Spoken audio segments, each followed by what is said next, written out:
जिस प्रांगण में भारतीय संस्कृति का महान सपूत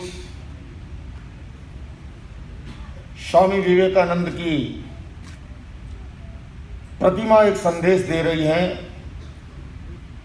जिस प्रांगण में मां दुर्गा, गॉड शिवा आदि आदि सारी भारतीय संस्कृति के प्रतीक पुरुष एक स्थान पर मैं ये कह सकता हूं कि पूरा भारत दर्शन हिंदू टेंपल के प्रांगण में हुआ।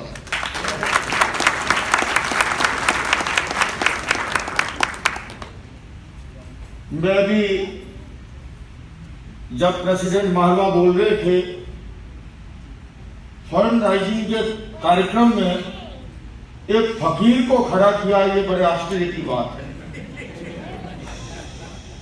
अगर आप बिल गेट्स को बुलाते, मुकेश अंबानी या अडानी को बुलाते तो भी समझ में आता। उस फकीर को जिसके जेब तक नहीं है कपड़ों के अंदर, उसको फंड राइजिंग के कार्यक्रम में खड़ा किया। यही हमारी भारतीय संस्कृति। यहां पर दशरथ पुत्र राम को नहीं, वनवासी राम को पूजा गया। यहां पर वासुदेव कृष्ण नहीं, योगीराज कृष्ण को पूजा गया। यहां पर सम्राट वर्धमान को नहीं, सन्यासी महावीर को पूजा गया। यह हमारी भारतीय संस्कृति है जो त्याग, तपस्या और सेवा का संदेश देती है।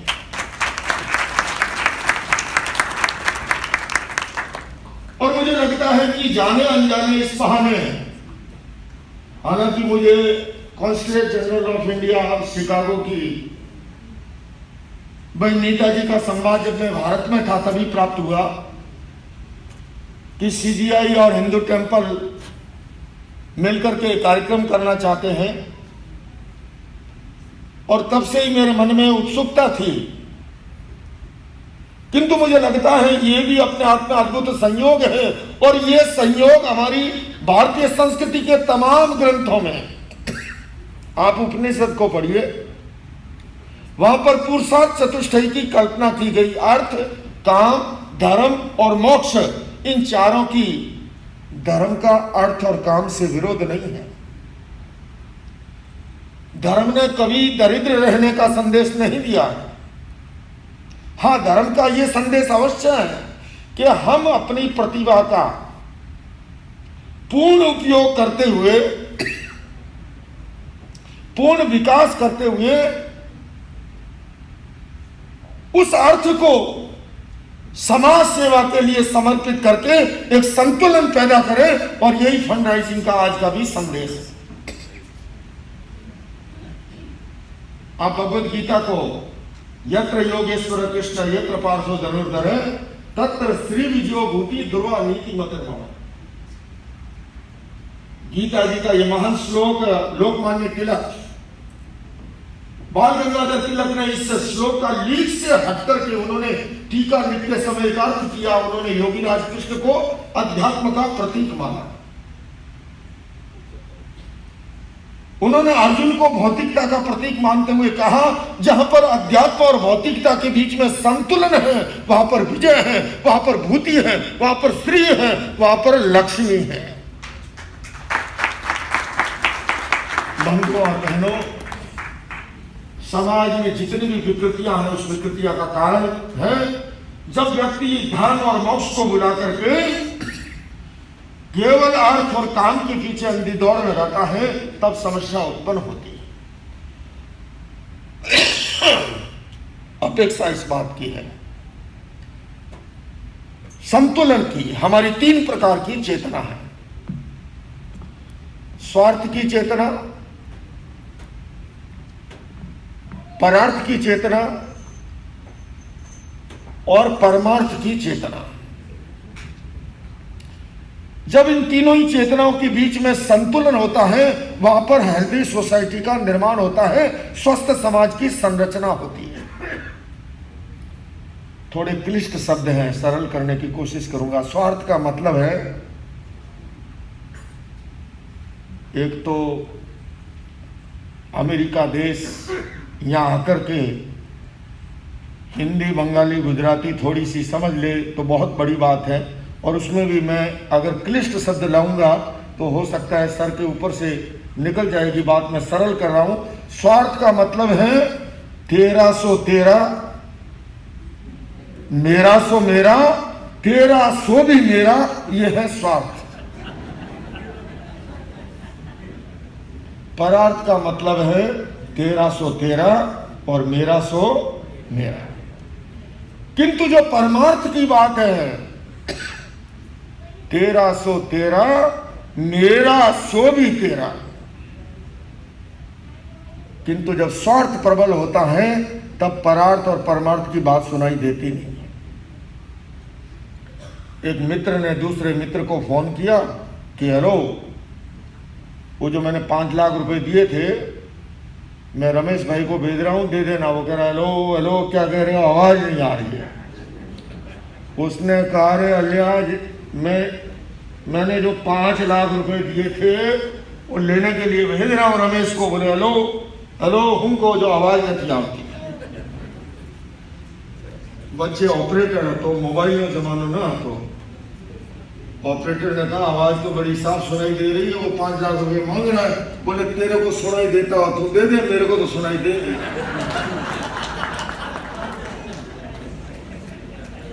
बंधुओं और बहनों, अगर स्वार्थ प्रबल रहा तो फंड राइजिंग की बात सुनाई देगी। और अगर हमने अपने स्वार्थ को और परार्थ को और परमार्थ के बीच में अगर संतुलन साधा, घर परिवार के लिए, स्वयं के लिए सोचना, हम इसे स्वार्थ कह सकते हैं। किंतु जिस समाज से, जिस देश से हमने जितना प्राप्त किया है, उस समाज और देश के प्रति जो हमारा कर्तव्य है, जो हमारा दायित्व है, जो हमारा धर्म है, उसको याद रखना। आज के इस अवसर पर मैं यही संदेश आपको देना चाहता हूं। और बंधुओं, उसके लिए जब तक स्वार्थ विगलित नहीं होगा तब तक जो है हम समर्पण नहीं कर पाएंगे। बात सरल बलिदान कठिन है, बात सरल बलिदान कठिन है, पतन सहज उत्थान कठिन है। गाता है खंडर का हर पत्थर, ध्वंस सरल निर्माण कठिन है। निर्माण के लिए, सृजन के लिए विसर्जन की जरूरत होती है। तो मैं आप सबको आह्वान कर रहा हूं, अधिक लंबा समय लिए बगैर, कि आओ मिलकर बैठे आपस में बात करें। आओ मिलकर बैठे आपस में बात करें। 4 कदम ही सही चलने का साथ करें। यूं तो दूरी से दूरी बढ़ती जाएगी, कभी तो हम खुद से खुद की मुलाकात करें। बंधुओं और बहनों, ये खुद से खुद की मुलाकात, ये खुद से खुदा की मुलाकात, यही हमारी भारतीय संस्कृति जो अनेकता में एकता की बात करती है, जो बहुलतावादी संस्कृति है, उस बहुलतावादी संस्कृति का सर्वधर्म सद्भाव जिसका मूल मंत्र है। मैं एक ही कहना चाहूंगा कि हम अपने अस्तित्व की तरह दूसरों के अस्तित्व को स्वीकार करना सीखें। हम अपने विचारों की तरह दूसरों के विचारों का आदर और सम्मान करना सीखें। हम अपने धर्म का ईमानदारी पूर्वक पालन करते हुए दूसरे धर्मों का भी रेस्पेक्ट करें, आदर करें। यह हमारी भारतीय संस्कृति है। इसी के साथ इस मंदिर के पवित्र प्रांगण को, इसके विकास की कहानी को मुझे बताया गया। अध्यक्ष महरवा ने, कृष्णा मूर्ति जी ने, रेड्डी जी ने, संवाद फोन के द्वारा हमारे अमीश भाई ने, नीता जी ने जितना कहा था उससे अधिक सुंदर रूप जो है मैंने अपनी आंखों से देखा है। मैं कामना करता हूं ये संस्थान, ये मंदिर, ये भारतीय संस्कृति का महान स्तंभ निरंतर विकास करता रहे और उसके अंदर हम भी योगभूत बने, सहयोगी बने। आपसे भी अपील कर रहा हूं इन्हीं शब्दों के साथ। ओम